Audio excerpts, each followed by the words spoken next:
Bom dia, novamente, aos que chegaram agora.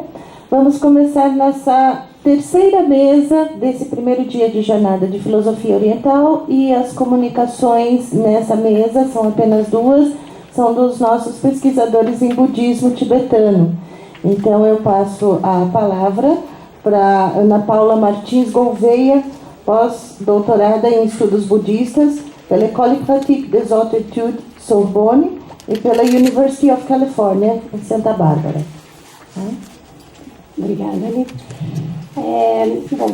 Em primeiro lugar, claro, queria agradecer aos organizadores. Isso aqui é um trabalho incrível e essa oportunidade de falar aqui é muito especial. E na primeira formalidade, tá? Já tive na primeira, na segunda, agora na terceira jornada. Então, com relação à minha apresentação, eu queria dizer que, devido ao caráter desse evento de um público muito eclético, digamos, não é, de especialistas, especialmente numa coisa, então eu vou fazer uma apresentação mais genérica, dos chamados 12 elos de originação dependente, e depois a gente pode discutir, mas eu não vou fazer uma coisa pontual, tá? Um estudo verticalizado, eu vou fazer um estudo mais genérico. As minhas bases, como já foi dito, são do budismo tibetano.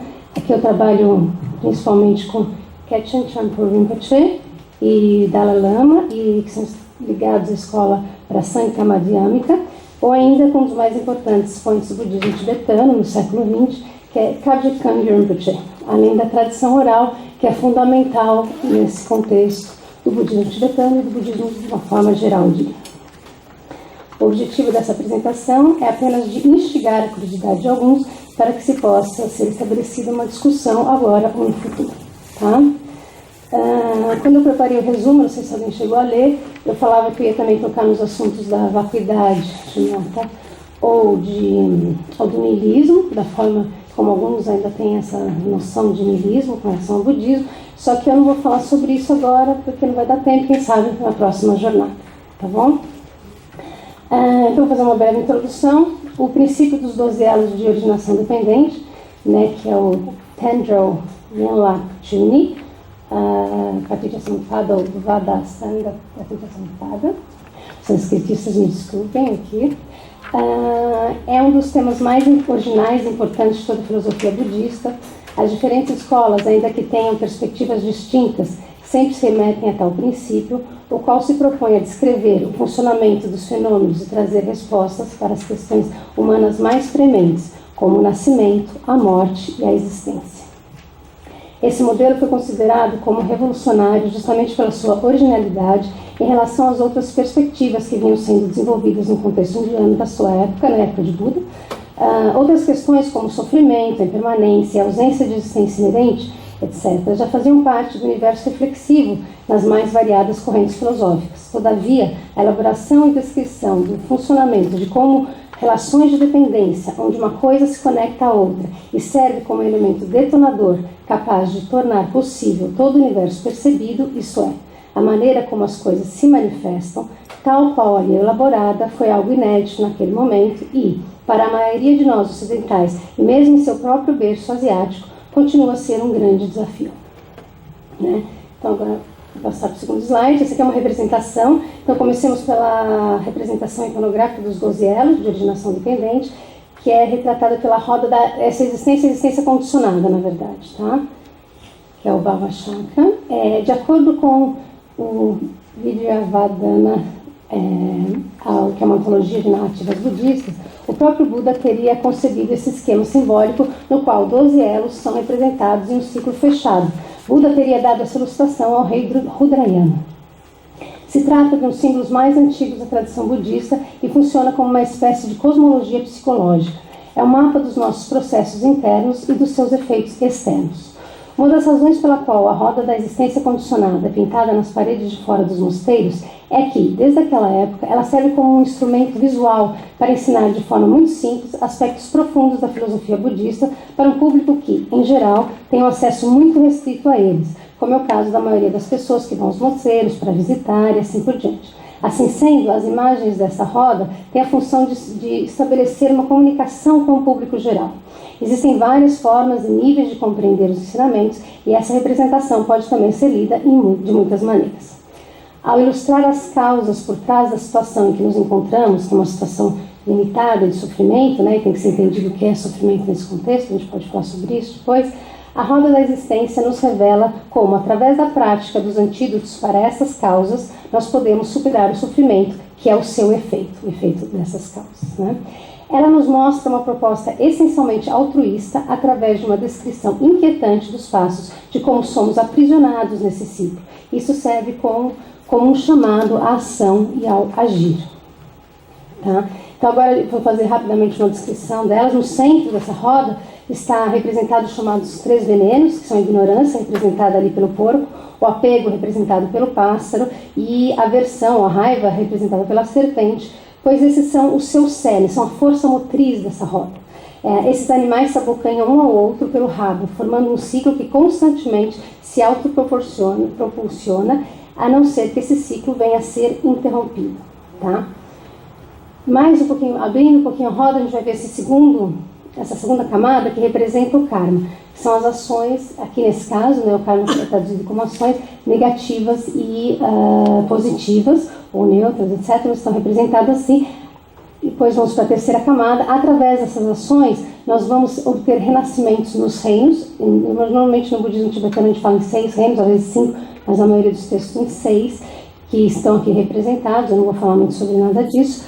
A quarta camada, que é justamente o que a gente vai falar aqui, como tudo que aqui eu já estou mostrando tudo, ela representa justamente os 12 elos dessa geração, dessa originação dependente, e depois a gente vai ver um de cada vez, tá? Rapidamente. Então, através desses renascimentos, eles são originados através desse ciclo. Essa figura central ali, essa figura que agarra essa roda, é chamada de Yama, o Senhor da Morte, e ela representa a impermanência.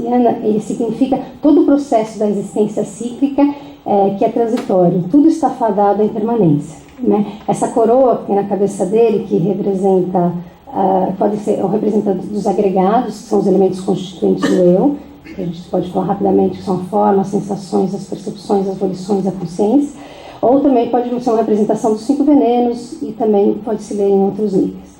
Esse terceiro olho simboliza a sabedoria de compreender a impermanência, e esses 4 membros, nessas mãos, os pés dele, tem a ver com os 4 principais sofrimentos que nós passamos, que é o nascimento, a velhice, a doença e a morte. Tá? Isso falando muito rapidamente. Tá? Aqui temos mais algumas outras representações. Tem essa ideia da lua, o Buda apontando para a lua, é muito rico em significados. Tá?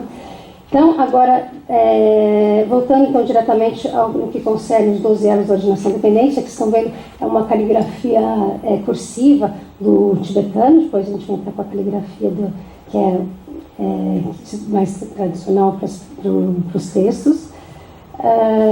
Então, o nome tibetano é Tendro Yenlak Chuni, né? Esse Tendro é essa originação dependente, então é dependência ou interdependência, mas nesse contexto pode ser dito como originação dependente. Esse Yenlak são esses elos e o Chuni são os 12. Tá?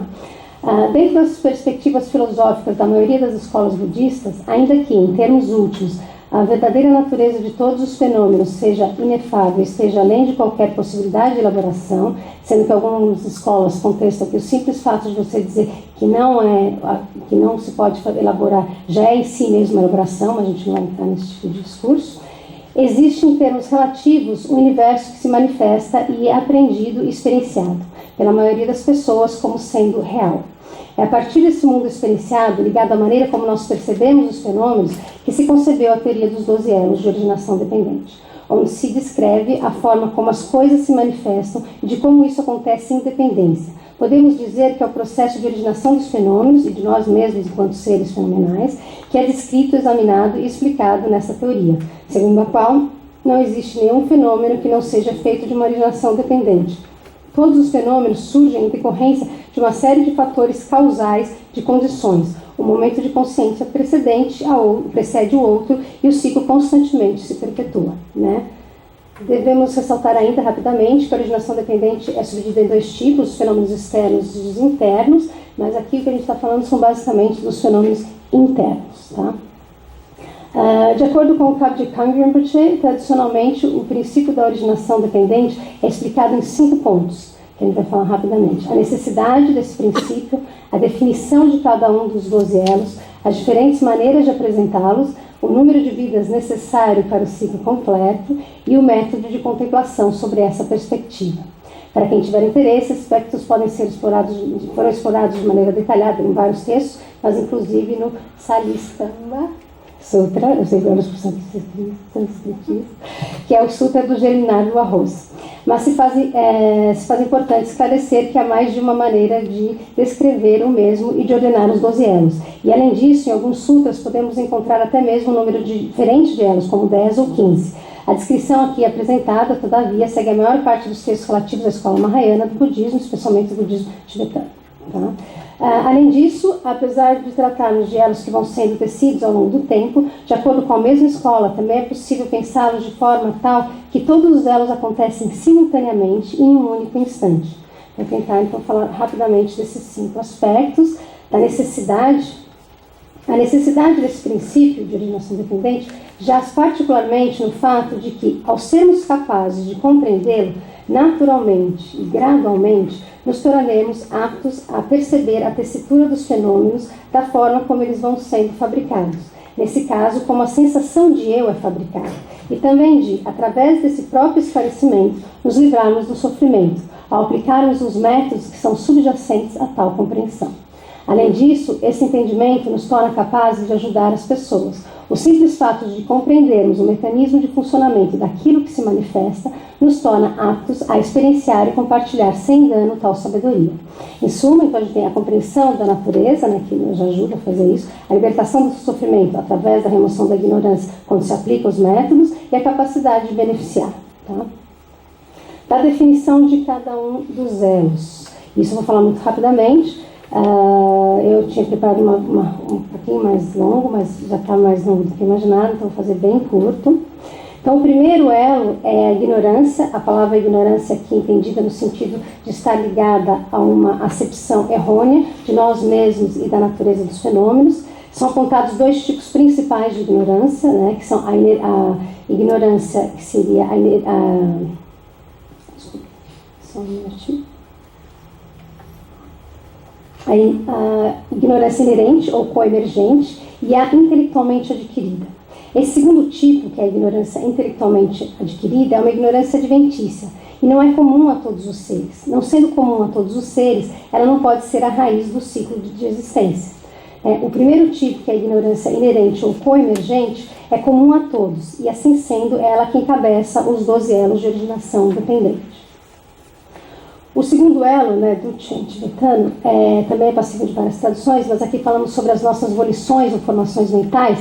Devido à ignorância, que é o primeiro elo, os seres acreditam em uma noção distorcida de eu, e assim acumulam 3 tipos de ação, positivas, negativas ou neutras. Essas são responsáveis pelas formações mentais que dão origem às nossas tendências, aos nossos hábitos, às circunstâncias da nossa vida. Então, tem 2 tipos de coisa que acontece aqui. Essas ações plantam sementes que irão condicionar tanto as nossas experiências futuras, quanto levar ao desenvolvimento de hábitos mentais. Tá? O terceiro elo é a própria consciência, que é muito grande esse tópico, mas aqui só rapidamente, devido à ignorância, nós praticamos ação e essa ação planta uma semente, que é o segundo elo, isso imprime uma condição na consciência. Tá? Esse assunto é muito longo, a gente vai falar rapidamente. Bom, nome e forma, né? Aquilo que percebemos como eu é composto pelos chamados 5 agregados, que eu já tinha falado, nomeadamente forma, sensações, percepções, fatores condicionantes, condições, etc., e a consciência. A forma é o nosso corpo, o nome é o nome que é dado ao agrupamento dos 4 agregados que são tidos como mentais. Os 5 agregados criam as condições para os 6 sentidos, que são o quinto elo, que é esse aqui. Que são, que a gente pode também ter várias traduções, mas aqui a gente usou o campo da percepção, né? Keche, e aqui tem até um ali que quer dizer 6, né? São 6, podem ser divididos de outras formas, mas aqui não nos ater a isso. que servem como meio para que a percepção sensorial possa surgir. Mas eles não são as causas da percepção, mas sim as condições que possibilitam que essa aconteça. Próximo elo, que é o contato, é nesse elo da cadeia que se estabelece a união dos objetos externos com a consciência, tendo como agente intermediário as bases da percepção. Temos então 3 ingredientes para que haja contato. Primeiro, os órgãos da percepção, né, o ouvido, o nariz, etc. Os fenômenos externos e a consciência que surge nessa interação, a consciência do olho, ou da visão e assim por diante.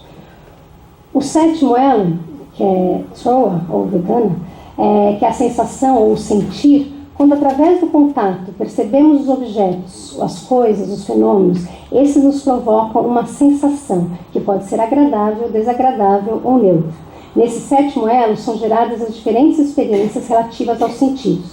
Quando temos essas sensações, queremos dar continuidade ou evitar aquilo. E isso leva ao 8º elo, que é o anseio, o envolvimento, o desejo. Tá? Essa palavra também é complicada. Sepa, que aqui eu traduzi como anseio. Esse elo trata do envolvimento que temos com o mundo que é por nós experienciado. As sensações fazem com que surja o desejo de perpetuar aquilo que é prazeroso e evitar aquilo que é desagradável. Graças a esse envolvimento inicial com este mundo subjetivo, essa sensação de desejar alguma coisa, que é o 8º elo, acaba por nos impulsionar de forma intensa a buscar aquilo que ansiamos. E é nesse momento que começa o 9º elo, que é o apegar-se, né? Adana Lempa. Apegar-se ou apropriar-se, uma vez que nós ansiamos o 8º elo pelas coisas, o impulso de tentar agarrar aquilo, de obter objeto de desejo, é aqui chamado de apropriar-se. Embora ambos os elos, o 8º e o 9º, estejam ligados à noção de desejo, cada um deles tem a sua própria função. O 8º elo favorece o amadurecimento das sementes kármicas, enquanto o 9º leva essas sementes à sua completude e nos conecta ao elo seguinte, que é o tornar-se. Esse também a tradução é complexa, o Sipa, né, existência, tornar-se, etc.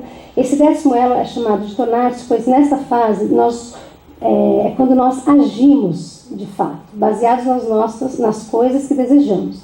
Nessa fase se realizam as ações físicas, verbais e mentais. O 8º elo do anseio se refere ao desejo que nos leva ao 9º elo, do apegar-se, onde de fato fazemos os planos para obter o que queremos. E no 10º elo, essa decisão é executada. Uma vez que o 10º elo é o elo da ação, ele cria karma. E é nessa sequência de eventos que surge o nascimento. O nascimento. O karma que foi gerado pelas nossas ações de corpo, de fala e de mente criará as condições para um novo ciclo de existência. Iremos nascer, nossos corpos se desenvolverão e as nossas vidas irão se manifestar de acordo com o karma que foi acumulado. Esse nascimento refere-se tanto ao nascimento físico quanto à renovação constante do fluxo da consciência. E assim a gente vai para o 12º e último elo, né, Gashi, que é o envelhecimento e a morte. Nesse elo, tratamos de 2 situações específicas, o processo de envelhecimento e da morte, onde o período de envelhecimento corresponde a toda a extensão da vida, ainda que se morra jovem. A temática principal abordada nesse elo é justamente a do sofrimento, o qual, por mais que seja multifacetado, percorre todo o processo do viver. O sofrimento faz parte do constante envelhecer e de tudo que acontece em decorrência dos nascimentos nos ciclos de existência. Esse elo, novamente, cria as condições para a ignorância inerente ou coemergente, tal qual tratada no primeiro dos elos, e assim o ciclo se perpetua. Então, agora voltando àquelas 5 categorias, vamos falar rapidamente sobre as maneiras de apresentar o princípio de originação dependente. Existem algumas maneiras tradicionais de apresentar as teorias que fazem parte do cânone budista, e, assim sendo, os 12 elos da originação dependente também se encaixam nessa tradição. Mas o foco dessa apresentação não é aqui a descrição dessas maneiras, apenas passamos por esse ponto como uma forma de respeitar a maneira de exposição deste princípio. De qualquer forma, só para termos uma ideia do que se trata, as formas de apresentação estão ligadas a como os diversos elos se agrupam entre si e como se interrelacionam em ciclos de vida distintos. Esse assunto, por si só, já é bastante controverso, né? Dizer que tem mais de uma vida é bastante controverso. Vamos falar mais sobre isso agora no próximo tópico, que é o 4º, o número de vidas necessárias para um ciclo completo. Dentre os tópicos ligados à forma de apresentação dos 12 elos, esse pode parecer bastante excêntrico para a maioria das pessoas. Todavia, tem-se a intenção de expor uma forma de pensamento em seu contexto. O julgamento que se fará sobre ela fica a critério de cada um. Assim sendo, de forma extremamente sucinta, são mencionadas duas possibilidades para um ciclo completo de 12 elos, o qual ocorreria em um ciclo mais longo, de 3 vidas, ou um ciclo mais curto, de 2 vidas. Assim como o tópico anterior, o número de vidas está relacionado com a maneira como os elos atuam em cada um dos ciclos. Aqui não entraremos em qualquer detalhe sobre o assunto, mas para os interessados há muito material de pesquisa, a gente também pode falar no final da apresentação. Vale também mencionar que, como já foi dito no começo dessa apresentação, apesar de tratarmos de elos que vão sendo tecidos ao longo do tempo, também é possível pensá-los de forma tal que todos esses elos acontecem simultaneamente ou num único instante. O último ponto, que é o cultivo contemplativo sobre o princípio da originação dependente. O aspecto do cultivo contemplativo é um conditio sine qua non da proposta epistemológica e hermenêutica desse filosofar. De acordo com Longchen e Eschedorge, há duas formas principais de se contemplar sobre os 12 elos, da originação dependente. Uma em ordem direta e a outra em ordem inversa, que é só para vocês terem uma olhada no desenho todo. Então, em ordem direta, contempla-se que a ignorância dá origem à volição, ou os fatores condicionantes, etc. A volição dá origem à a consciência dá origem ao nome e à forma, e assim por diante, até completar os 12. Em ordem inversa, contempla-se que o envelhecimento e a morte surgem do nascimento, e ao interrompermos o nascimento, o envelhecimento e a morte também são interrompidos. O nascimento surge do tornar-se, desse vir a ser, desse existir. E assim, ao interrompermos esse tornar-se, o nascimento também é interrompido, e assim por diante. Essas são apenas duas entre as várias possibilidades de contemplação analítica dos 12 elos.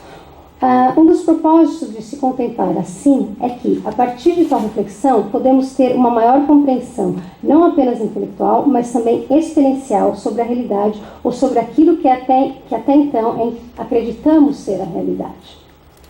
Na proposta aqui apresentada, só é possível saber até que ponto tal princípio é válido se, de fato, formos capazes de averiguar por nós mesmos aquilo que está sendo proposto. E é fundamental reconhecer que a ignorância, que é um apegar-se iludido a uma existência tida como verdadeira, é o nosso verdadeiro e inequívoco inimigo. Ainda que tal ignorância tenha efeitos poderosos, ela não passa de um estado mental distorcido e existem antídotos para tal distorção. Como escreveu Nagarjuna, nos versos fundamentais do Caminho do Meio, o que quer que seja dependentemente originado é explicado como sendo vacuidade. Ao contemplarmos o funcionamento dos ciclos de existência através dos 12 elos, nos tornamos capazes de reconhecer que a existência no samsara é ilimitada e que a base de tudo isso é justamente a ignorância. Todavia, como disse Tsongkhapa, sem a compreensão da natureza vazia de todas as coisas, da vacuidade, inclusive de cada um desses elos, mesmo as nossas atitudes mais virtuosas podem servir como combustível para a continuidade dos ciclos. O indiano Nagarjuna escreve que os não sábios são agentes e os sábios, capazes de entender a vacuidade, não são. Isso é uma frase que a gente tem que pensar sobre. A contemplação, a compreensão verdadeira se dá através dos chamados 3 métodos, que é ter a informação, isto é, ouvir os ensinamentos. O segundo, refletir de forma crítica, isso é fundamental. E o terceiro, que é contemplar. O que é isso? Isso é usar o cultivo contemplativo como uma forma de ampliação do nosso conhecimento experiencial.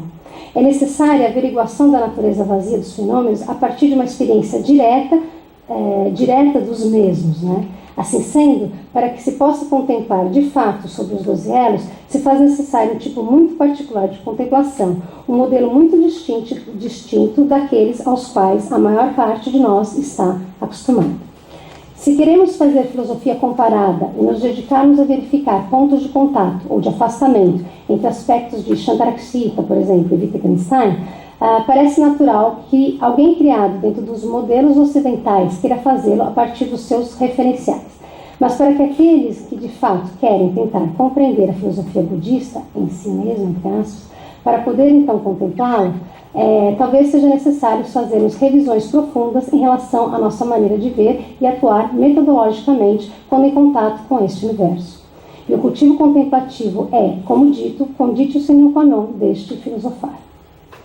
Para finalizar, então, tanto o princípio de causa e efeito, tal qual exposto nos 12 elos da originação dependente, quanto a noção de vacuidade que é concomitante a ele, por mais que possam parecer relativamente fáceis de compreender, são extremamente sutis e só podem ser alcançados ou realizados por aqueles que de fato tenham se dedicado intensamente a tentar compreendê-los. Não adianta acreditar que compreendemos aquilo que está sendo exposto pela nossa mera habilidade de memorizar, de repetir ou ainda de discorrer sobre aquilo e demonstrar alguma erudição sobre o tema. De acordo com os verdadeiros especialistas sobre o assunto, isso é, aqueles que têm experiência, é preciso seguir cada um dos passos propostos para que se possa transpassar o mero conhecimento e tenhamos, de fato, sabedoria. O princípio dos 12 elos da originação dependente é considerado como um dos mais importantes ensinamentos proferidos por Buda e permeia toda a filosofia em questão e por esse motivo é dito que ele deve ser extremamente apreciado e principalmente contemplado. Essa aqui é uma citação que é atribuída ao próprio Buda, né, que é uma síntese dos 12 elos. Quando isso é, aquilo é. Isso surge, aquilo surge. Pois assim é. Devido à ignorância, surgem os fatores condicionantes e o resto. Muito obrigada. Eu vou falar de forma rápida. A moça ali tinha falado que ligou o play. Eu meio que liguei o play, mas depois a gente pode conversar mais, tá bom? Obrigada. Bom, agradeço a Ana Paula a apresentação e agora passamos para o Jefferson dos Santos Oliveira, que é graduando aqui de filosofia e também está trabalhando com budismo tibetano. Bom, boa tarde, dá para ouvir? Então, mais tarde. Eu sou meio novo ainda nessa pesquisa e graduando, sabe? Enfim, espero que alguns erros passem com algum... vão passar alguns erros, mas espero que não sejam muito grandes. Enfim, essa pesquisa, ela é parte também da minha área científica. Eu trabalho com filosofia das ciências, Reichenbach, causalidade e temporalidade no ramo positivista. Só que aí eu tentei trazer junto dessa perspectiva as posições, pelo menos nesse sentido, do Tsongkhapa, até o momento, para conseguir debater junto num contexto de filosofia comparada. E está em progresso ainda, mas dá para tirar muitas conclusões e um bom debate entre essas duas vertentes. No caso do Tsongkhapa, a gente estudou ele no grupo de estudos de filosofia oriental que a gente tem aqui no departamento, que o Lucas e eu organizamos e debatemos obras por semestre, algumas obras por semestre, quer dizer, uma obra cada semestre. E o livro inteiro, a gente leu esse livro no passado, o livro inteiro, e a perspectiva temporal dele me chamou muita atenção, ao ponto de eu conseguir entender o livro mais pela perspectiva causal temporal do que pelo conhecimento em si da abrangência do conteúdo geral desse ramo de filosofia. Ou seja, eu não conheço tanto Mahayana Madhyamaka, mas se você pegar um fio de meada de leitura, você consegue ter uma perspectiva de como o livro se desenvolve e como a filosofia Madhyamaka Mahayana se desenvolve nesse interim argumentativo do Tsongkhapa. Bom, vou começar a leitura em si do texto que eu preparei. Enfim, vamos ver se eu consigo falar uma coisa legal. Enfim, primeiramente delimito alguns pontos relativos ao tema. O tempo. O que exatamente significa o tempo para o Tsongkhapa?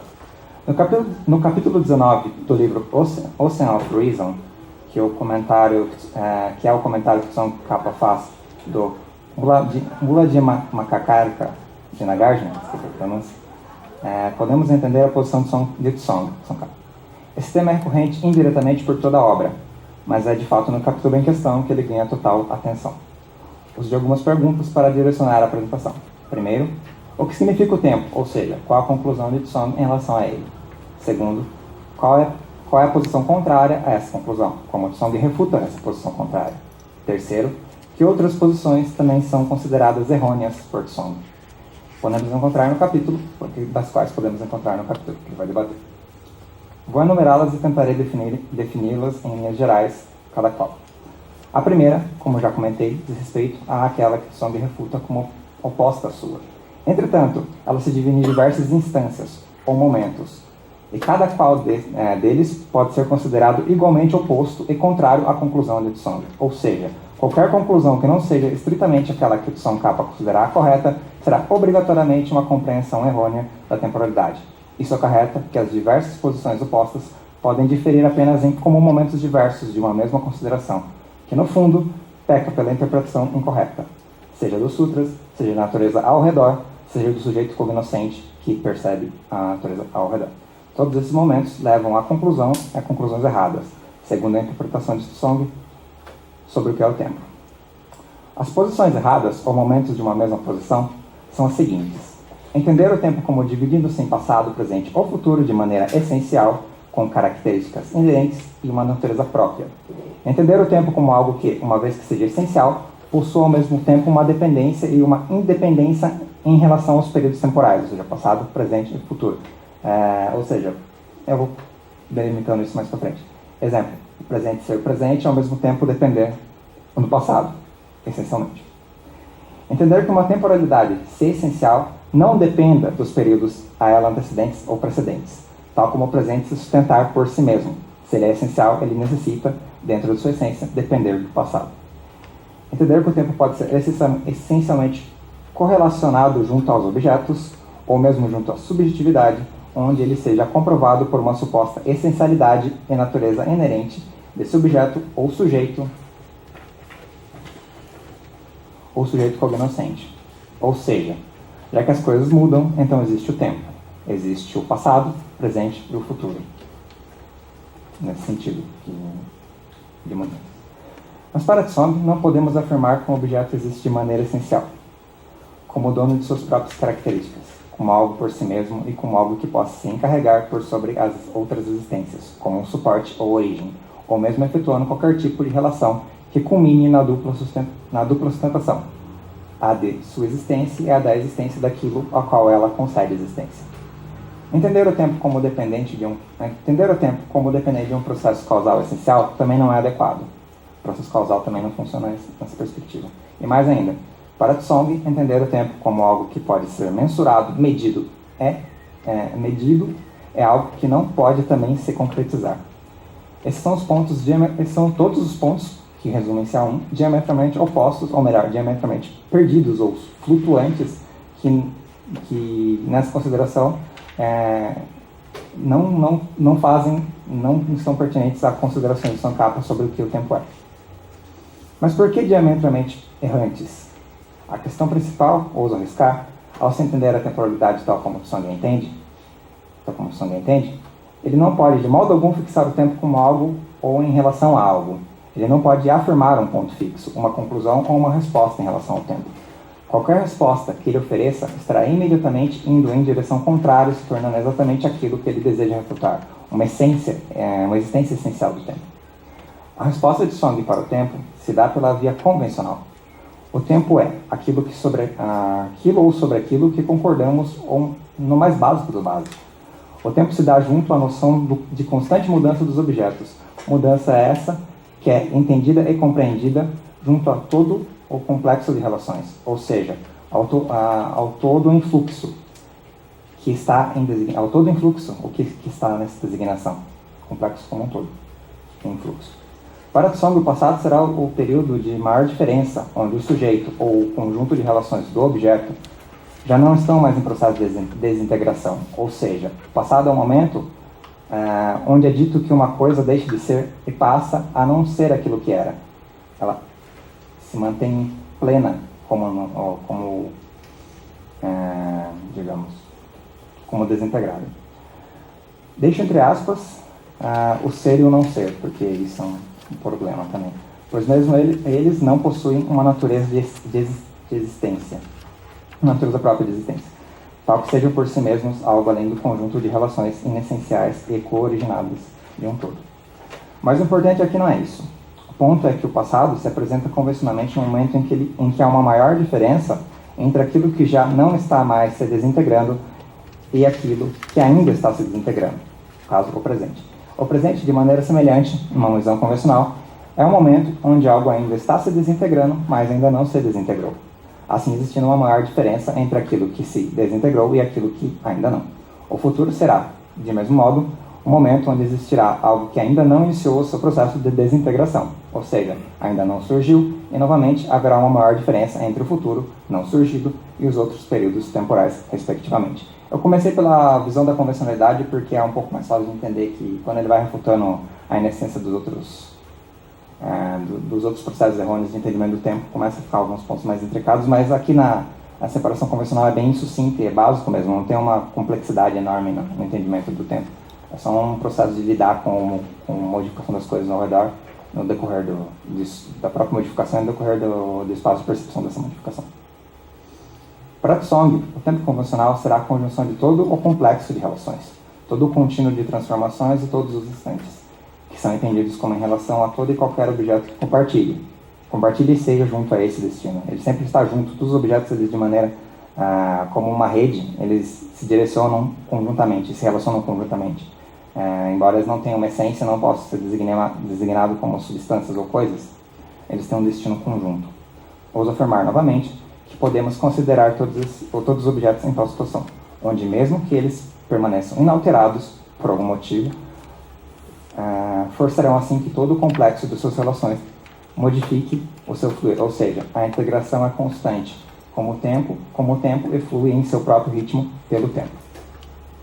O tempo, por sua vez, uma vez que diz referência e está em referência a todos os fluentes, pode ser entendido como um homogêneo, que se apresenta por sobre as relações, não de maneira implicativa ou coordenativa, mas sim correlativa, cooriginado e não intrínseco. E assim como qualquer um dos componentes fluentes, é inexistente por si só.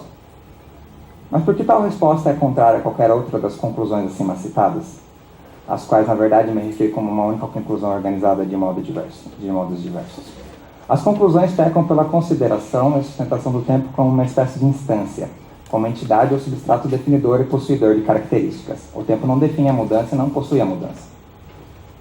O fato do presente, tal como Tsong argumenta, carregar uma essência junto a si, acarreta que essa essência traz consigo o presente como um todo, e parte desse todo, chamado presente, nada mais nada menos será que sua dependência por sobre o passado. O presente, nessa perspectiva, carrega consigo a característica de ser essencialmente dependente do passado. Um presente, em tal situação, irá acarretar duas consequências. Uma será a permanência da natureza do passado em um instante presente, ou seja, não mais passado, implicando que o passado, aquilo que é definido por cessar e por ceder ao presente de sua existência, não cessará, estará constante no presente e permanente junto ao presente. Vale lembrar que essência é entendido por Tsong como algo que caracteriza, e algo que caracteriza é inerente e imutável. Caso contrário, não poderia caracterizar. Se o presente possui essencialmente características, e uma delas é a sua obrigatória dependência do passado, isso acarretará que o presente confunda-se com o passado, o que leva à segunda consequência. O passado estará no presente e manterá sua própria natureza junto à natureza do presente, ou seja, a natureza e característica do cessar de não estar, estará no presente. O que leva à segunda consequência. O passado estará no presente e manterá sua própria natureza junto à natureza do presente, ou seja, a natureza e característica de cessar de não estar. O presente assim entendido, e excluo o futuro para simplificar a análise, porque o futuro é a mesma coisa, será entendido como passado e o passado como presente, sendo as características próprias do passado e do presente um aglomerado incompreensível. A não dependência essencial do presente por sobre o passado, ou seja, a sua autossustentação, sem depender do passado, irá remeter à consequência absurda de que as coisas presentes não mudam e nunca mudaram, pois não podem cessar, essencialmente não podem cessar, ou seja, possuem características junto ao tempo presente, permanentemente, elas são permanentes no presente, já que elas não são dependentes da mudança. O entendimento dos períodos temporais como aplicado pelos objetos e seus estados, além de ser refutado paulatinamente no decorrer de toda a obra, levaria ao absurdo de que coisas imutáveis ou embaralhadas, como vimos junto à suposta essência de um presente, estariam em movimento e relacionando-se, seja com os outros objetos, também imutáveis ou embaralhados, seja com os períodos próprios temporais, no caso, o passado confundidos com o presente. E assim sendo, o mesmo objeto poderia estar nos três períodos temporais permanentemente, sem jamais cessar, ou essencialmente esvaziar os próprios períodos de suas características, ou seja, falar de futuro e de passado seria exatamente a mesma coisa. O tempo, junto a uma abordagem causal, não deve ser entendido como essencial, pois ao ser entendido como essencialmente, por exemplo, o presente, isso implica que o efeito, que seria uma característica do presente, estaria também junto à sua cessação, ou seja, o passado. Mas um efeito não pode estar em estado de cessação. Caso esteja, ele não pode originar a consequência seguinte da cadeia de eventos, ou seja, ser a continuidade de sua causa e se tornar, por sua vez, em uma causa. Efeitos, eles têm a dupla natureza, pelo menos na perspectiva que dá para entender no livro, isso acaba de ser efeitos e causas, mas não no conceito essencial, no conceito de implicação correlacionada. O efeito, para ser reconhecido como efeito, deve fluir junto ao presente enquanto sua causa cessa. E sua causa, uma vez cessada, caracterizará o passado, aquilo que se desintegrou-se. O futuro, para complementar, será o período temporal por direito da consequência ainda não manifesta do efeito, ou também o lar de um efeito ainda não acionado pela sua causa. Mas nenhum deles, causa e efeito, podem expressar seus momentos fluidos caso estejam relacionados a um tempo essencial e possuidor de características próprias. Muito menos o tempo pode fluir junto a causas e efeitos que carreguem consigo essências imutáveis ou embaralhadas por sobre a ação causal. O último ponto referente à refutação de Dusan Kappa que irei abordar é o tempo como captável ou mensurável. O capítulo apresenta ainda outros momentos interessantes relativos ao debate sobre a mais adequada compreensão de um tempo convencional, um debate interno sobre as possibilidades de um tempo convencional, e outros pormenores para aprofundar os argumentos, sejam eles a favor ou sejam contrários à concepção convencional que a Tsong defende. Mas não abordarei tais perspectivas. Mantenho foco sobre os pontos que julgo principais devido ao limitado tempo de exposição e porque realmente é complicado essa parte do convencional. Tem algumas áreas, escolas filosóficas que eu deveria pesquisar mais, que são até meio sucinto nessa parte no capítulo, e eu não tive como ter abrangência nesse conteúdo. Mas enfim, voltando ao assunto, o tempo não poderá ser essencialmente mensurável, ou seja, medido em segundos, minutos, etc., devido ao fato de que um tempo que pode ser medido deverá existir como uma entidade fora do ato da medição, ou seja, algo característico e apreensível através de tal característica, a saber, a de possuir instantes, mensurável, no caso.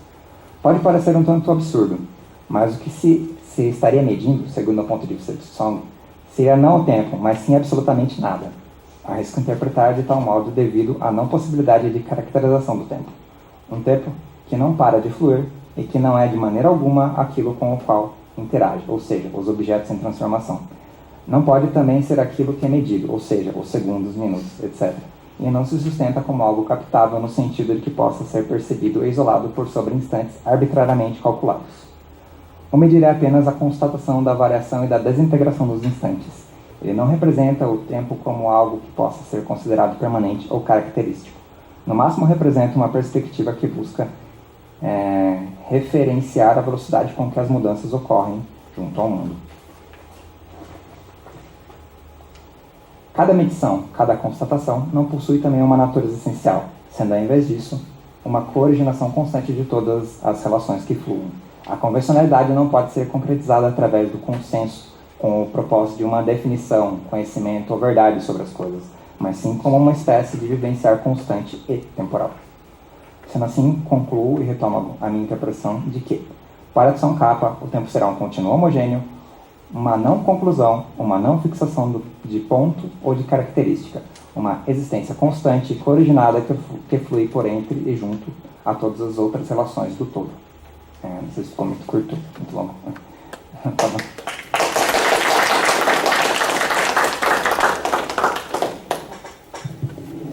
Falarem muito curto, essa mesa tem só 2 palestrantes, é um pouco mais curta, não é?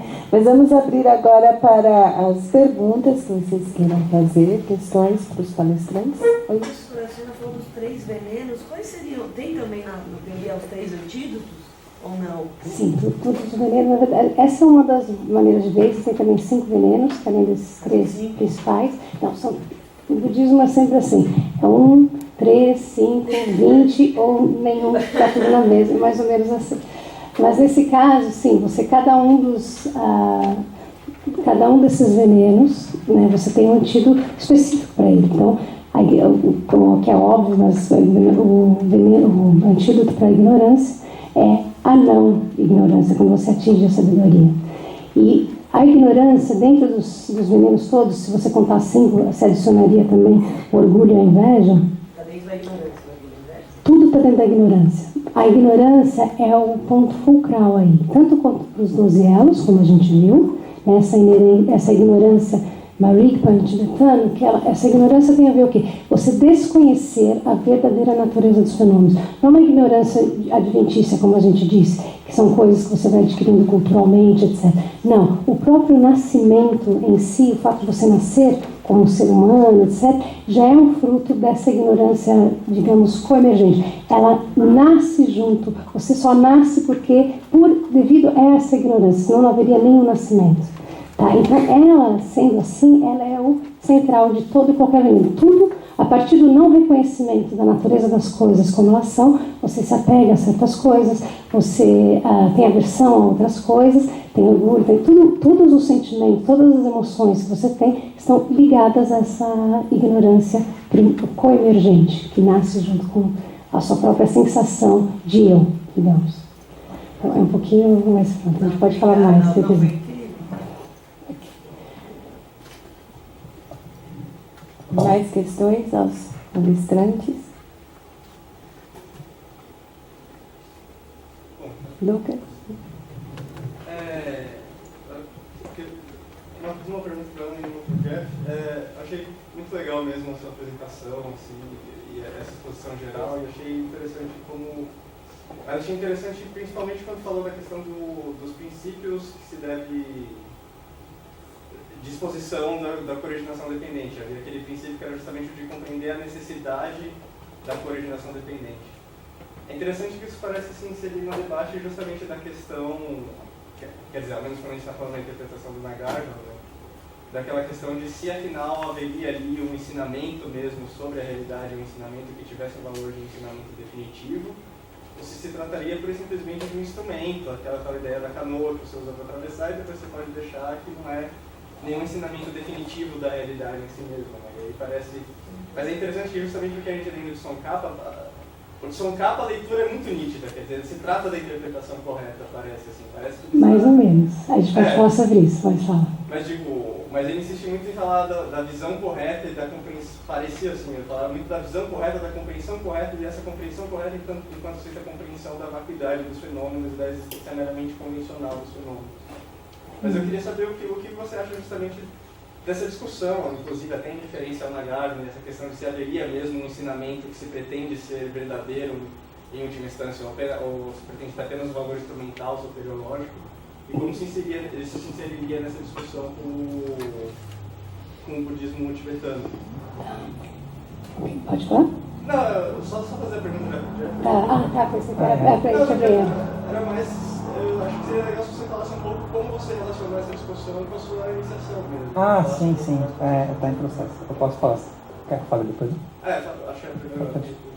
Então, em primeiro lugar, a questão do Tsongkhapa, a primeira vez que eu vi ele sendo chamado de Tsong na minha vida, e eu achei super interessante, que eu falei, é muito grande lá.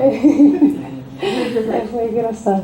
Então, é assim, uma afirmação que o próprio Tsongkhapa diz é que o que é o ensinamento definitivo, que são os ensinamentos definitivos ou os que são os temporários, só pode ser determinado a partir da própria experiência. Que todos os textos, que a própria referência canônica que estão ali, elas não podem ser assumidas como verdadeiras pelo simples fato de estarem ali relatadas, né? Então, tudo o que for afirmado está dentro desse registro. Então, você tem que passar pelo que eu disse aqui um pouquinho.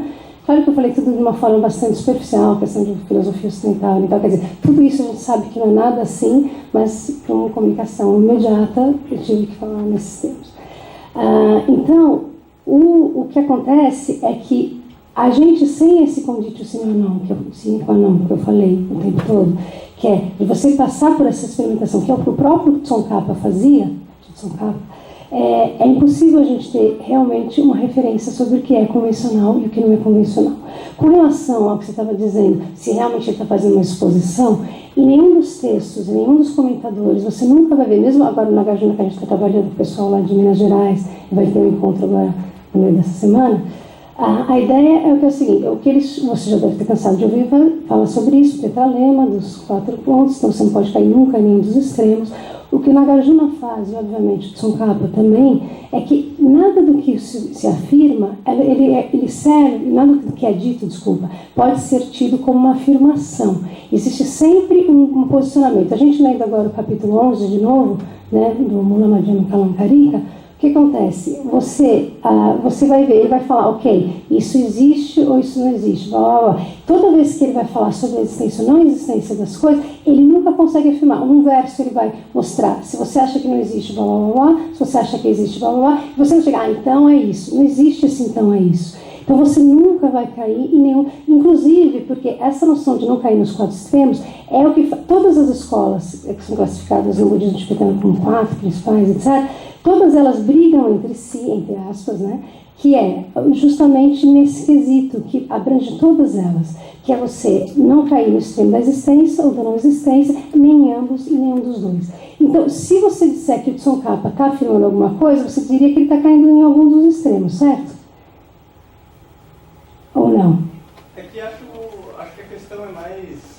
Sim, se fala de um ponto de vista lógico, você não cai no tetralema, mas você defende a ideia de que há uma compreensão real, mesmo que essa compreensão não possa ser descrita, que o ensinamento da vacuidade seja um ensinamento que descreve de fato essa realidade. Exatamente, mas isso é... que essa realidade não possa ser descrita em termos do tetralema. Mas isso que você está falando é uma visão não madhyamaka, porque a escola madhyamaka questiona a escola Yogacara justamente nesse ponto. Eles falam que a escola Yogacara, que era isso que ele estava falando, que talvez tivesse que investigar mais sobre a realidade convencional.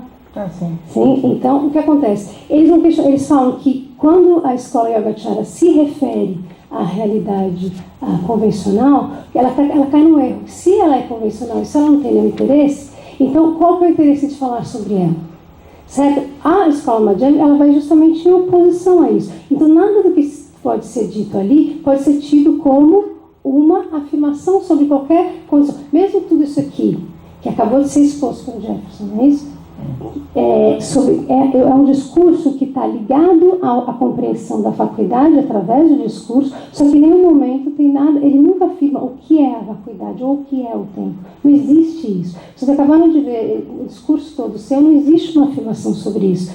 Não existe uma afirmação, quer dizer, talvez a leitura que está já sendo feita, mas se você olhar o Tsongkhapa cuidadosamente, você não encontra nunca uma afirmação que diga o tempo é isso ou o tempo é aquilo. Isso vale para todos os níveis. Mas diz que o tempo é convencionalmente, sim. Foi o que a gente discutiu na sua discussão também. Essa noção de experiência, de real, se as pessoas falassem que o tempo não existe convencionalmente, o que aconteceria? A gente era um bando de malucos aqui, certo? Que a gente está dentro de uma sala, a gente percebe isso como uma sala, a gente percebe isso como uma condição temporal, a gente inclusive conta quanto tempo a gente pode falar, tudo isso existe, isso é o convencional. Não, perfeito, mas aí ao mesmo tempo que se fala que é convencional, se dá uma descrição de como seja esse convencional, e se pretende que essa seja uma descrição fiel, quer dizer, não se fala apenas que há uma dimensão convencional que a gente admite aqui, mas se diz que de alguma maneira a vacuidade e a cooriginação dependente descreve de fato como funciona essa dimensão convencional. E nesse sentido é um ensinamento definitivo. Essa contraposição... Não, isso talvez seja uma perspectiva de outras escolas, mas não da própria escola Madhyamaka.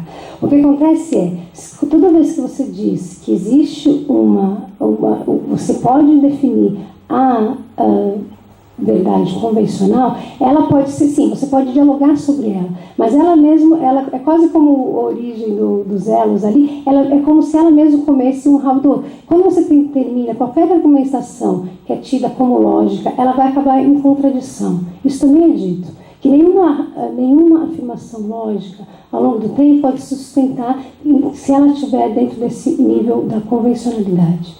Quer dizer, a partir de certo ponto, você vai cair no absurdo. Por isso que tem aquela noção de levar até o infinito absurdo, blá, blá, blá, que é justamente porque você vai saber que toda vez que você tenta discorrer dentro mesmo do próprio nível convencional, ele vai acabar caindo no absurdo. O que acontece existem o que é chamado também de níveis de ensinamento. Então, existe para um público que você vai falar sobre determinadas coisas. A primeira vez que Buda foi explicar sobre a vacuidade, foi dito, ensinou sobre a vacuidade, foi dito que várias pessoas explodiram. É isso que é dito, literalmente. Porque a ideia era tão absurda que as pessoas não conseguiam compreender aquilo e literalmente explodiram, morreram. Né? É assim que é relatado. Então, o que acontece? É verdade. Então, quer dizer, os níveis de ensinamento têm a ver. Então, se você vai falar com uma pessoa que recebeu o primeiro girar da roda, como é dito, embora esse assunto seja muito complexo, mas esse primeiro girar da roda, em que seria, onde todos foram expostos às 4 novas verdades, mas a forma como foi exposto ali, se você falasse de uma outra forma, aquele tipo de público não vai compreender. Era um público mais ligado à escola chavacaiana, depois viu a escola chavacaiana, etc. Então, se você falasse de uma outra coisa naquele contexto, ninguém ia entender nada. Então, mesmo esses níveis, quando a gente está tentando fazer leituras, a gente está fazendo no nível que a gente está. Então, o nosso nível é sempre limitado às nossas condições. Então, tudo que a gente estiver lendo de Tsongkhapa vai estar limitado pelos nossos próprios modelos, certo? E isso é assim que tem que ser entendido, porque isso vale para todo mundo, mas nesse caso específico, os próprios autores vão dizer isso. Então, quer dizer, o que acontece? Se você está lendo de Tsongkhapa e você entendeu isso, ok, é isso mesmo que ele diz, você nunca pode confiar completamente naquilo que você diz. Por quê? Como disse o próprio Tsongkhapa, tudo que for dentro da verdade, tudo que estiver relacionado ao ensinamento último, vai ter que ser compreendido pela sua experiência direta daquilo. Que é o que a gente falou aqui também na apresentação. Eu sei que eu acho que eu não respondi. Eu acho que eu não respondi o que você quer porque você não concordou, mas a gente pode continuar discutindo. Então, sobre a minha pesquisa, na verdade eu comecei com o Reichenbach, né? Aí o Reichenbach, o livro dele é Direction of Time, e a minha proposta inicial era tentar delimitar que existem causas que são causas de fato de efeitos, marcar uma determinada partícula referente à sua causa e que comprove uma probabilidade que ela gera o efeito, tecnicamente. E isso dentro de uma perspectiva temporal, porque o Reichenbach ele vai utilizar a temporalidade como norte e fio de condução das causas e ela pode comprovar que certas marcações se apresentam em efeitos específicos, tipo marcação de células cancerígenas, uma coisa assim, referentes a causas e efeitos, para você conseguir, de certo modo, manipular a causação e uma perspectiva científica. No caso do Tsong e também do McTaggart e também do Dalden, se eu não me engano, a questão era você conseguir solidificar a base argumentativa do Reichenbach, que no caso é o que ele entende por temporalidade, ou de uma maneira ontológica, em grande maior parte do caso, para você saber se a percepção dele não está pressupondo ou pulando certos passos ao delimitar essa relação causal-temporal. No caso de Tsong, ele vai neutralizar a posição do Reichenbach. No caso de Dalden, ele vai, de certa maneira, ir na mesma direção, só que de uma maneira um pouco mais de dicionário, de uma enciclopédia, né, de definir a coisa de uma maneira mais científica e tal, fazer uma definição elaborada sobre o que significa o tempo. E o McTaggart, ele é considerado como um dos primeiros ocidentais, o mais famoso talvez, que refutou a existência do tempo. No caso, o Tsong ele não é nihilista, e o McTaggart ele cai no nihilismo. Então o Tsong ele não afirma nem nega, em certo ponto, mas o McTaggart ele nega e o Reichenbach afirma. Então eu estava pensando em debater esse vínculo entre essas três perspectivas. Eu tenho uma perspectiva mais do Tsong, neutralidade e tal, e isso interferiu na minha leitura de Reichenbach e deu uns trabalhos para resolver, enfim, está em processo, está meio complicado. Mas a parte ontológica de entender o tempo já dá para entender, porque, por exemplo, a desintegração e a reintegração no contexto convencional que o Tsong aborda, dá para você levar isso também em consideração até certo ponto probabilístico, onde a essência, ela não é essência exatamente por nunca ser 100% de probabilidade, mas essa probabilidade nada mais vai ser do que as cadeias de relações entre os complexos de relações de causas e efeitos. Então, até certo ponto, a probabilidade de uma causa e um efeito conseguem se desessencializar para se relacionar no mundo. Logicamente, você tem um mundo útil e prático, onde você tem a vivência, o cotidiano e a nomeação e o encadeamento das coisas que gera significado e sentido para você entender o mundo. E nisso você vai entender o mundo convencionalmente. Então, mesmo o próprio Reichenbach dá para dialogar com o Tsongkhapa de maneira muito construtiva e dando uma base sólida para debater esse assunto, esse tema de maneira mais pertinente. E uma coisa meio diferente seria que filósofos nenhum quase usa filosofia oriental, né, para sustentar, e você vê, dá para sustentar pra caramba com várias escolas, Sankhya ou outros filósofos também, tem outras perspectivas interessantes. É isso. Queria fazer um pouco o debate de novo de Lucas, não sei se é exatamente isso que ele estava querendo falar, mas de qualquer forma é um interesse que eu tenho. Se eu estou interpretando certo ou não, para trazer. Como sempre, eu acho que depende do que a gente está entendendo como afirmação e negação. Eu acho isso importante para escutar como é que você trabalha com esses termos. E mais do que isso a partir disso, se não se está, digamos, afirmando nada, como é que se justificaria que determinado tipo de discurso, no caso dele, desse pensador, deveria ser feito? Porque é mais interessante falar o que ele está falando do que falar outra coisa. Porque senão ele não está afirmando nada. Ou seja, a pergunta é, de que modo existe, a meu ver, algum tipo de critério que diz que esse discurso é melhor do que outros em algum termo? E esse que é o problema. Porque quando a gente pensa em melhor, a gente tem que pegar em o que é melhor. E aí, nesse sentido, tem algum tipo de padrão, né? Aí a gente não precisa, eu acho, cair numa verdade. Eu acho que o jogo está aí. Eu acho que o jogo está nisso. Eu queria saber como que você trabalha isso. Porque, no fundo, é bom. Se ele não está afirmando nada, se ele não acha que a descrição dele, dessa confusão, não é minimamente melhor do que outras, então não faz sentido ele estar defendendo tão veementemente determinado ponto. Já que seria absurdo, não faria sentido ele defender essa descrição, em tese, melhor do absurdo do que outras descrições. Acho que transita um pouco por aí essas questões. Não sei se... Tá, vamos começar pelo começo. A primeira afirmação, negação, é o mais simples possível. Existir, não existir. Então, quando você afirma alguma coisa, você diz, isso é. Quando você nega alguma coisa, você diz, isso não é. Em qual plano? No plano a gente está falando aqui no plano da existência. Absoluto. Não é absoluto, não tem absoluto. Se você falar, esse é o problema, tá vendo? Que a gente vai entrar num discurso. Quando você fala isto é, você faz uma afirmação, certo? Você pode existir essa experiência de existência a nível convencional. Você percebe, você experiencia. Mas isso não quer dizer que em termos últimos, de fato, aquilo aconteça. Isso não é você dizer, então você está falando que não existe, então você diz que não existe essa caneta. Como não existe? Você está segurando nela, certo? Tem um eu que já é... Então, aí a discussão pode ir grande. Mas quem que é o eu que percebe ou não percebe? Por isso que, antes de tudo, você tem que entender o que é esse eu que se diz que percebe ou não percebe alguma coisa. Então, uma coisa vai levando a outra, tá? Então, mas a gente pode discutir mais sobre isso. Agora, com relação ao porquê fazer, e quer dizer, qual foi a pergunta? Por que ele acha que é melhor? Por que ele está fazendo aquilo se ele não afirma nada? É isso, né? Acho que essa questão se remete à nossa vária discussão do que é o filosofar nesse contexto. A gente tem que discutir o que é a filosofia para poder responder essa questão, tá? A filosofia, dentro desse contexto, como a gente falou, acho que também durante essa apresentação, já discutimos várias vezes, etc., em outros momentos, a filosofia, no contexto específico budista, ela é muito pragmática. Ela não tem, normalmente, não pode-se usar isso em todos os casos, o Adorno deles, mas existem muitos outros filósofos que pensam na filosofia como uma forma de argumentar racionalmente sobre coisas e tentar chegar a conclusões, certo? O budismo, eu falo sempre da perspectiva budista, então não parece budismo, aquela coisa, mas isso já está implícito, tá? O que acontece toda vez que você vai fazer alguma coisa, o mais importante de fazer essa coisa é a motivação.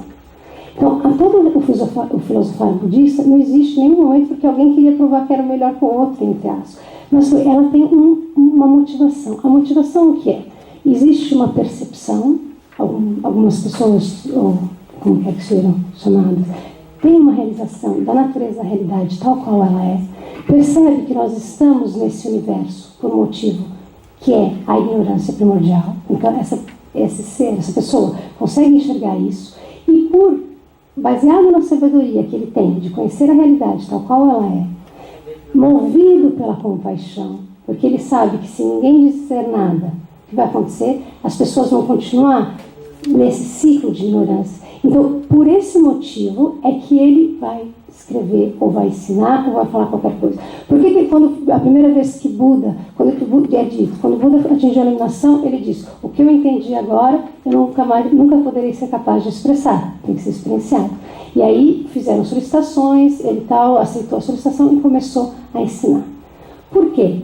Por Compaixão. Então, o motivo dentro desse contexto de se escrever filosofia ou de se fazer filosofia é o único de tentar fazer com que as pessoas se livrem do problema essencial de todos, que é a ignorância, que origina todo sofrimento.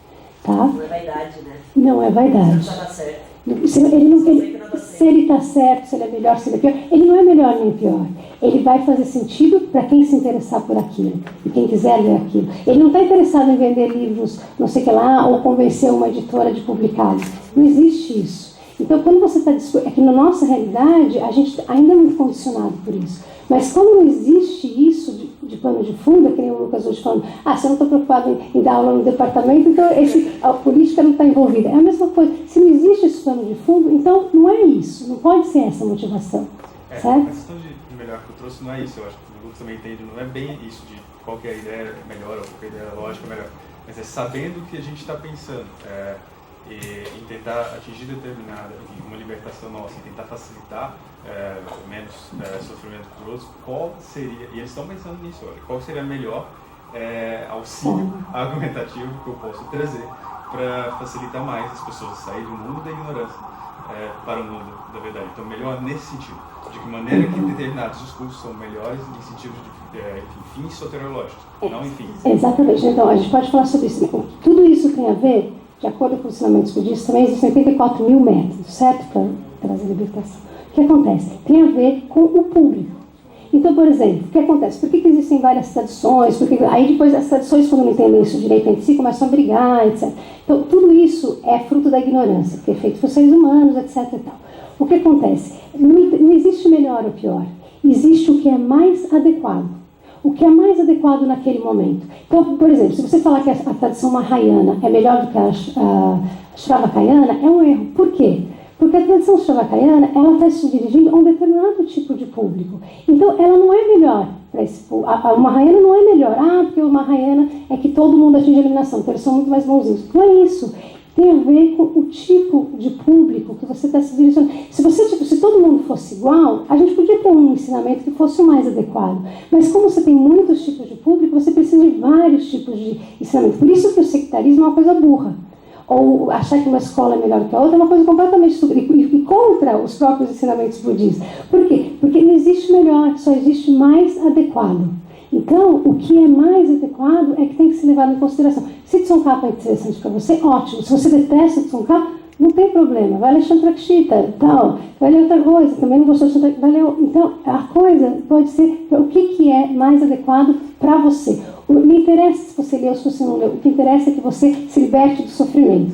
Então, o que você vai fazer para isso é indiferente desde que você faça alguma coisa. Talvez seja por isso que Buda nunca escreveu, e sim foi falando com cada pessoa, em cada canto, como também Jesus fez. Nunca teorizou, né? Ele tentou semear um pouquinho de empatia em cada um. Tem uma coisa que na época a tradição oral era muito forte, né? Então isso era muito importante. Mas ele poderia ter escrito ali, era letrado, poderia ter... mas tem a ver com... Bom, tem uma série de circunstâncias históricas ali que também propiciaram isso. Eu estou aqui, poderia dá para abrir para mais uma pergunta aqui no nosso Temple Man. Você está fazendo uma coisa que não existe, né? Você não pode afirmar que não existe, ele existe. Temos tempo então para mais uma questão. Se alguém tiver mais alguma pergunta, vamos fazer.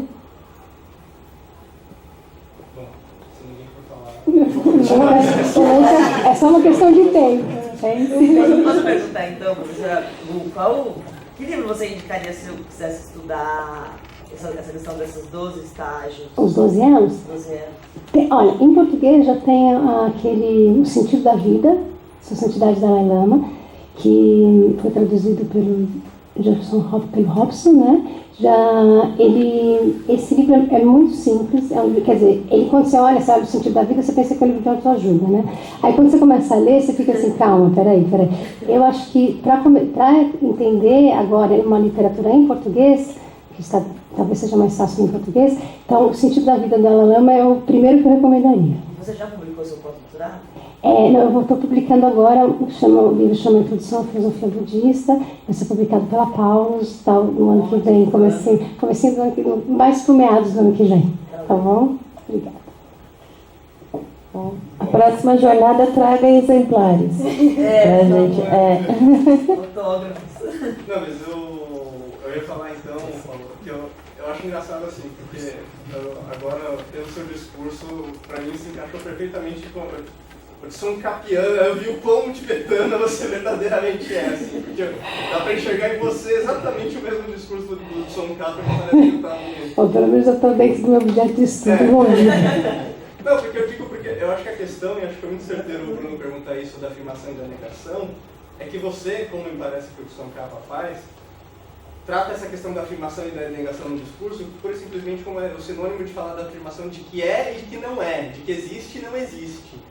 E parece que pelo fato de que não se está negando a existência de nada, nem afirmando a existência de nada intrinsecamente, não se está afirmando nada de nenhum modo. E isso que Tsongkhapa também vai argumentar a pressão, mas é isso que é o problema, na verdade, eu acho. Porque, veja só, você mesmo deixou escapar em algum momento, compreender a realidade como ela é. Sim, então há uma pressuposição de como seja a realidade, mesmo do que essa realidade seja, esteja além da existência e da não existência. Eu falei durante o meu discurso que mesmo você dizer que a realidade é inefável, é um ponto de debate. Por quê? Porque a própria afirmação de que ela seja inefável implica em você dizer, que é um dos questionamentos que a escola madhyamika faz em relação ao próprio Yogacara. Então, é problemático? Claro que é. Mas enquanto a gente está usando o discurso, a gente precisa usar algumas ferramentas. E por isso que quando eu disse que o discurso lógico, depois ele funciona como uma manivela que é bastante perigosa, é um pouco por aí. Mas me parece que há uma certa noção de compreensão correta. É isso que me incomoda, porque essa formulação... Mas não é compreensão correta, é o que a gente chama de... Por isso que a tradução é meio complicada, mas tompa, né? Essa noção de realização. Você, quando vai tentar traduzir as palavras, etc., você pode ser literalmente compreender, né? É um dos significados. Só que, acho que eu falei isso em algum lugar, não sei. Acho que eu não coloco, não sei.